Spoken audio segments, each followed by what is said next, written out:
Finally চলে আসলাম বেকুটিয়া ব্রিজের উপরে। আজকে ফার্স্ট টাইম চলে আসলাম। খুবই সুন্দর একটা ব্রিজ করা হয়েছে, খুবই সুন্দর। তো এখানে বিকাল টাইমে অসংখ্য পর্যটক আসে। তো আমার দেখার মতে বাংলাদেশে মানে খুবই সুন্দর একটা ব্রিজ, যেটা কিনা সাইডের যে গার্ডারটা আছে সেটাকে যে হচ্ছে মানে একদম মসজিদের যে ডিজাইনগুলো থাকে না, ঠিক ওরকমই কারুকার্য করা হয়েছে, খুবই সুন্দর। দেখতে পাচ্ছেন আপনারা, এই যে খুবই সুন্দর। সোহেল ভাইকে নিয়ে আসলাম সাথে। সোহেলের বাড়ি কিন্তু কাছাকাছি, ঠিক আছে, জাস্ট ব্রিজের ওই পারে বলতে গেলে, ঠিক আছে। বন্ধুরা ফাইনালি চলে আসলাম বেকুটিয়া ব্রিজের উপরে। তো এখানে এসে দেখলাম যে খুবই দৃষ্টিনন্দন একটা ব্রিজ করা হয়েছে, খুবই সুন্দর।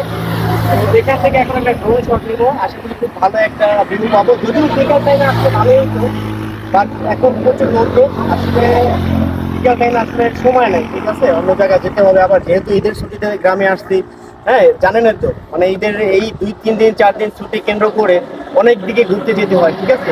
তাই সব জায়গা যাতে ক্যাপচার করতে পারি এই জন্য চলে আসলাম এই রোদের মধ্যেও। তো চলুন তাহলে একটা ড্রোন শট নিই।